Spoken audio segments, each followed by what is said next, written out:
kókó leegun yín ṣùkò leegun àgbàdo ká sọ̀rọ̀ ká bá bẹ́ẹ̀ báyìí níyẹ ọmọlúàbí ṣé bẹ́ẹ̀ ti mọ̀ pé kò sẹ́yẹ tó lè jó bẹ́ẹ̀nbẹ́lúbẹ́ létí omi àyàfi pẹ́pẹ́yẹ ọ̀pẹ bẹ́ẹ̀ lẹ́sẹ̀ abẹ̀bẹ̀. Ẹ káàbọ̀ sí ìkànnì Yagboyaju TV níbi tá a ti máa ń fún yín ní àwọn ìròyìn yẹn lọ́lọ́kan òjọ̀kan. Olúbùnmi ló kọ mi o, Adéyínká Ọláníyì ló kọ bàbá tó bí mi lọ́mọ. Èmi Làlísà Ọ̀gọ̀, ẹni tí ń bá jà ní ògbọ́n. Ẹ wo lónìí mo máa gbà sí i lára ẹ dẹ̀ máa láìkí ẹ o. Ní báyìí mo ti ṣetán láti máa já a lulẹ̀ fún yín bí àpò ẹ̀wà àbí kí n mọ̀ já a lulẹ̀ fún yín bí àpò òyèrè. Àwọn agbésùmọ̀mí tún ṣe ìkọlù sí mọ́ṣáláṣí kan o ní ìpínlẹ̀ Sokoto. Wọ́n pa ìmáàmù bẹ́ẹ̀ ni wọ́n sì kó ọ̀pọ̀lọpọ̀ àwọn olùjọ́sìn lọ.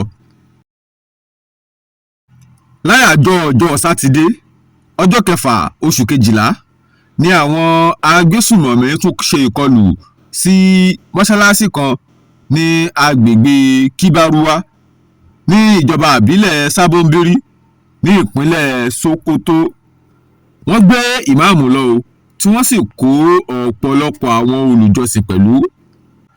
Àlàyé tí àwọn òṣìṣẹ́ aláàbò rí gbà jáde lẹ́nu àwọn tó jẹ́ alábàágbé àti ará àdúgbò ni wípé wọ́n ṣe ìkọlù náà ní ìdájí ọjọ́ Sátidé ọjọ́ 6 oṣù kejìlá. Wọ́n níbi wọ́n ti dé ni wọ́n da ìbọn bolẹ̀ tí wọ́n sì pa ìmáàmù tó ń ṣáájú òru. Bẹ́ẹ̀ ni wọ́n kó gbogbo àwọn olùjọ́sìn tó wà lẹ́yìn ìmáàmù lọ. Kọ́lọ̀ máa ṣọ́ wa o. Ọ̀gá ọlọ́pàá Usman Alkali tí wọ́n ti fìgbà kan jẹ́ Inspector General fún àwọn ọlọ́pàá ni wọ́n ti lu ààrẹ Bọ́lá Ahmed Tinubu lọ́gọ ẹnu o pẹ̀lú ìgbésẹ̀ wọn wípé kí àwọn ọlọ́pàá dẹ́kun kí wọ́n máa bá àwọn olówó tàbí àwọn ènìyàn pàtàkì láwùjọ jáde mọ́. Ọ̀gá àgbà Usman Alkali ni wọ́n sọ ọ̀rọ̀ yìí níbi ayẹyẹ ìgbéjáde ìwé méjì kan tí wọ́n ṣe ní ìpínlẹ̀ Àbújá, Giant Footprint àti Policeman Personified. Wọ́n tẹ̀síwájú wọ́n ní inú àwọn dùn púpọ̀ pẹ̀lú ìgbésẹ̀ tí ààrẹ Bọ́lá Ahmed Tinubu tí wọ́n gbé látàrí wípé wọ́n dẹ́kun wípé kí àwọn ọlọ́pàá máa tẹ̀lé àwọn ẹni iyì tàbí àwọn olówó jáde láwùjọ tí olóyìnbó ń pè ní private escort. Àwọn awakọ̀ òfurufú méjì kan ní orí kó yọ o nígbà tí ọkọ̀ wọn forí ṣánpọ́n ní ìpínlẹ̀ Niger. Ìṣẹ̀lẹ̀ náà ṣẹlẹ̀ ní àyájọ́ ọjọ́ Sátidé ọjọ́ 6 oṣù kejìlá nígbà tí ọkọ̀ òfurufú náà forí ṣánpọ́n ní agbègbè Bọ̀gú ní ìpínlẹ̀ Niger. Sultan tìlú Sokoto Alhaji Sa'ad Abubakar ni wọ́n ti lu Ọọ̀ni Ilé-Ifẹ̀ lọ́gọ ẹnu. Ọba Adéyẹyè Ògúnwùsì Ọ̀jẹ́ fún ti ìdásílẹ̀ iléèwé gíga fásitì tí wọ́n ṣe àfihàn rẹ̀ ní ọjọ́ 6 oṣù kejìlá lọ́jọ́ Sátidé. Àyájọ́ ọjọ́ Sátidé ni Ọọ̀ni tìlé-Ifẹ̀ Ọba Adéyẹyè Ògúnwùsì ṣe àfihàn iléèwé gíga fásitì tuntun tí wọ́n ṣẹ̀ṣẹ̀ dá sílẹ̀. Níbẹ̀ ni Sultan tìlú Sokoto eyín Alhaji Sa'ad Abubakar ti lu Ọba Adéyẹyè Ògúnwùsì ní ọ̀gọ ẹnu fún iléèwé tuntun tí wọ́n dá sílẹ̀. Níbi ayẹyẹ náà ni Sultan tìlú Sokoto àti Ọba Adéyẹyè Ògúnwùsì ti rọ gbogbo ọmọ Nàìjíríà láti kún fún àdúrà o ká sì máa ṣe àtìlẹ́yìn fún àwọn aṣáájú.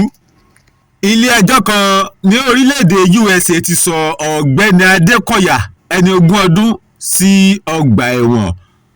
Ọjọ́ Sátidé ọjọ́ 6 oṣù kejìlá ní Federal Bureau of Investigation FBI ti ìlú USA ni wọ́n ti fi léde o wípé arákùnrin Olúwaṣeun Adékọ̀yà ẹni 20 ọdún pé ó lè ní o fìríǹdì ọ̀kẹ́ jàgùdà lẹ́yìn tí ó lu ọ̀pọ̀lọpọ̀ jìbìtì. Wọ́n ní dandan ni o pé kó dá àwọn owó tí ó ti gbà lọ́wọ́ àwọn ẹni ẹlẹ́ni padà. Bẹ́ẹ̀ ló tún lu báǹkì ní jìbìtì $2 million. Ní báyìí wọ́n ti fojú ọ̀nà ẹ̀wọ̀n hàn o. Wọ́n sì ti sọ wípé kó san àwọn owó olówó tó bá sì ti san àwọn owó ìtàn pẹ́rẹ́ àfi káwọn dá a padà síbi tó ti ń bọ̀. Àjọ tó ń rí sí ọ̀rọ̀ iṣẹ́ àdáni Corporate Affairs Commission CAC ni wọ́n ti fọ̀rọ̀ léde o tí wọ́n sì ń sọ fún gbogbo àwọn oní POS láti lọ parí ìforúkọsílẹ̀ wọn kó tó di ọjọ́ kìíní oṣù kìíní ọdún 2026 wípé àwọn tí wọ́n bá kùnà láti parí ìforúkọsílẹ̀ wọ́n máa figi gún ojú òpó POS wọn tí wọn ò sì ní rí i lò láti fi ṣiṣẹ́ mọ́ o. agbọ́n ń sẹ́ oyin ń sẹ́ ojú olóko rèé kùlùbùkùlùbù yìí. gómìnà fún báǹkì àpapọ̀ nígbà kan rí Mr. Godwin Emefiele ó ti sẹ́ o ó ní rárá o èmi kọ́ o ó lóun ò mọ nǹkan kan o nípa ọ̀rọ̀ tí wọ́n fi léde o wípé òun mọ̀ nípa bí wọ́n ṣe ń gbé nǹkan jagun àti àwọn nǹkan oríṣiríṣi lọ fún àwọn agbésùnmọ̀mí ó lè bí ò mọ̀ nípa rẹ̀ o ìròyìn òfegè gbáà ni. ohun tó bá jọun báyìí la fi wéwu o epo ẹ̀pà ló jọ pósí ẹ̀ lérí. Abubakar Malami Attorney General Federation nígbà kan rí fún orílẹ̀-èdè Nàìjíríà àwọn náà ti káwọ́ sókè o wọ́n ní níbo lẹ ti gbọ́ ta ló sọ bẹ́ẹ̀ èmi ò mọ nǹkan kan nípa àwọn tí wọ́n ń kóúnjẹ àti nǹkan ìjagun lọ fún àwọn agbésùmọ̀mí o àti pé irú ọ̀rọ̀ yìí gan ó tàbùkù akitiyan òun fún orílẹ̀-èdè Nàìjíríà. ọwọ́ ṣìkún iléeṣẹ́ ọlọ́pàá ní ìpínlẹ̀ Anambra ti bá ẹni ọkùnrin afurasí kan ọ̀gbẹ́ni Godwin Ujumi ẹni ọdún 25 wípé òun ni ó ṣekú pa ẹni tó ti fìgbà kan jẹ́ adájọ́ ní ìpínlẹ̀ Anambra rí Justice Ifeoma Okogu. ọjọ́ 6 oṣù kejìlá ọjọ́ sátidé ní ọwọ́ bá Mr. Godwin o tó sì sàpà àtẹnujẹ́wọ́ wípé kì í ṣe òun nìkan lòun ṣiṣẹ́ yìí o òun mú ọ̀rẹ́ òun kan mọ́ra tí ń jẹ́ Enajin Obalum. wọ́n bá ẹ̀rọ ìléwọ́ olóògbé lọ́wọ́ rẹ̀ tí wọ́n sì gbà á láti fi ṣe ohun ẹ̀rí àkọ́kọ́ first evidence. ó jìnnà sí bádì o ó súnmọ́ bádìrá. ọwọ́ ìsìnkú ọlọ́pàá tẹ arábìnrin kan ní ìpínlẹ̀ Èkó. arábìnrin náà ni wọ́n ní ó gún arákùnrin kan pa tí orúkọ rẹ̀ ń jẹ́ Jeff. nígbà tí arábìnrin náà ń ṣe àpàtẹnujẹ́wọ́ ó ní lóòótọ́ ni o ohun tó ti ṣẹlẹ̀ ni wípé arákùnrin náà promise òun ní 2 million naira kóun máa fún òun tóun bá ti gbà láti máa bóun ní àjọṣepọ̀ ìpàpàpà ìpòpòpò kóun máa fóun ní owó yìí láti ṣe ìtọ́jú àbúrò òun tó ní àìlera. lẹ́yìn ọ̀pọ̀lọpọ̀ ìbálòpọ̀ ọ̀fẹ́ ló bá dé òun béèrè owó lọ́wọ́ arákùnrin yìí o ó sì fẹ́ yí ọ̀rọ̀ mọ́un lọ́wọ́. kọ́lọ́hún gbà wá o lọ́wọ́ àwọn agbénipa lórílẹ̀‐èdè yìí. àwọn agbénipa àwọn agbésùmọ̀mí wọ́n tún ṣe ìkọlù sí agbègbè Gatawa ní ìpínlẹ̀ Sokoto. wọ́n pa ọ̀pọ̀lọpọ̀ wọ́n ṣe àwọn tó pọ̀ léṣe bẹ́ẹ̀ ni wọ́n kó àwọn ọ̀pọ̀lọpọ̀ lọ o. aláṣẹ àti olùdásílẹ̀ ìjọ Redeemed Christian Church of God Pastor Adébóyè ni wọ́n ti rọ gbogbo ọmọ orílẹ̀-èdè Nàìjíríà wípé kí wọ́n ṣọ̀kákí o kí wọ́n sì fi ọkàn balẹ̀ nítorí pé gbogbo àìfọkànbalẹ̀ ìpanijayé àti àwọn ìgbésùmọ̀mí gbogbo ẹ̀ ló máa jẹ́ rodò lọ mọ́mí o tá a sì ní í gbọ́ ọmọ nílẹ̀ yìí tó àmì o. àjọ NDLEA wọ́n ṣe àṣeyọrí o látàrí ìròyìn kan tó jáde ní ọjọ́ 6 oṣù kejìlá ọjọ́ sátidé wípé wọ́n gba tramadol tí kò dín ní 7.6 million pẹ̀lú igbó tí kò dín ní 76,000 kilogram. ní ìpínlẹ̀ Delta nìkan wọ́n gba tramadol tí kò dín ní 3.8 million tramadols. bẹ́ẹ̀ ni wọ́n sì gba codeine syrup tí kò dín ní 252.2 litres. ó kéré tán àwọn ọmọ ogun ilẹ̀ wa Nàìjíríà rí àwọn èèyàn 14 gbà padà lọ́wọ́ àwọn ajínigbé nígbà tí ìjàkú akátá bẹ́ sílẹ̀ láàrin wọn ní ìpínlẹ̀ Benue. àjọ IPOB ń ké sí gbogbo àwọn ọmọ Indigo tó wà ní òkè òkun àti àwọn tó wà lókèèrè wípé kí wọ́n má ṣe bẹ̀rù àti wálé o nítorí pé fínífíní ni àwọn ti wo gbogbo agbègbè àti àyídà tó tó fi mọ́ ojú ọ̀nà tí wọ́n máa gbà wálé wípé ó wà ní àlàáfíà.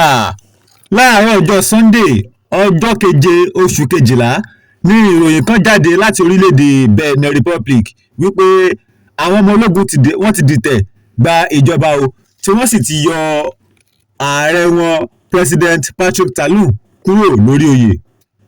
Àmọ́ lẹ́yìn wákàtí díẹ̀ Benin Republic Interior Minister Alhassan Seidu ló padà fi ìròyìn léde wípé ìgbìyànjú àwọn ọmọ ológun náà láti dìtẹ̀ gba ìjọba ti forí ṣọpọ́n o tí gbogbo nǹkan sì ti bọ̀ sípò. Bẹ́ẹ̀ ni ààrẹ wọn President Patrick Talon ti padà sí orí oyè gẹ́gẹ́ bí ààrẹ. Láti ìgbà náà ààrẹ Patrick Talon tí ìjáde síta wá sọ̀rọ̀ o àmọ́ wọ́n mú dá gbogbo èèyàn lójú wípé àlàáfíà ni ààrẹ wà o. Arábìnrin kan ní ìpínlẹ̀ Enugu Agnes Obeta ni a ti gbọ́ pé ó ti jọ́lọ̀ nípè o lẹ́yìn ìgbà tí àwọn mọ̀lẹ́bí rẹ̀ lọ gbà á kalẹ̀ lọ́wọ́ àwọn ajínigbé pẹ̀lú owó tí wọ́n béèrè fún. Níbàámu pẹ̀lú àlàyé tí a gbà jáde lẹ́nu àwọn mọ̀lẹ́bí rẹ̀ ni wípé lẹ́yìn ìgbà tí wọ́n gbà á kalẹ̀ ní òru ọjọ́ kan ni àwọn kan wá tì nínú ilé. Ọmọ bíbí inú rẹ̀ ọkùnrin àti àwọn tí wọ́n jọ lọ gbà á kalẹ̀ lọ́wọ́ àwọn ajínigbé wá lọ. Wọ́n padà rí níbì kan àmọ́ tí kò mọ ohun tó ń ṣe mọ́. Wọ́n gbé lọ sí ilé ìwòsàn. Wọ́n kọ́ ní ilé ìwòsàn àkọ́kọ́ tí wọ́n sì gbé lọ sí ilé ìwòsàn míì. Kò pẹ́ sígbà náà ni ó jọ́lọ̀ nípè pẹ̀lú gbogbo akitiyan àwọn dókítà àti àwọn alámòójútó ìlera tó wà níbẹ̀. Kọ́lọ̀ máa ṣọ́ wa o. Tó kó dùn púpọ̀ kó pẹ́ Ọlọ́run ló fi fún ni o. Olúbùnmi Àdìsá kò ní jù báyìí lọ fún tàsìkò yìí. Ẹ tún máa pàdé wa nígbà míì lórí ìkànnì Yagboyaju TV. Ẹ máa tẹ́tí sí ìkànnì Yagboyaju TV. Ẹ bá a dòwò pọ̀ kẹ́ ẹ lè jèrè tó pọ̀ rẹpẹtẹ. Ire o.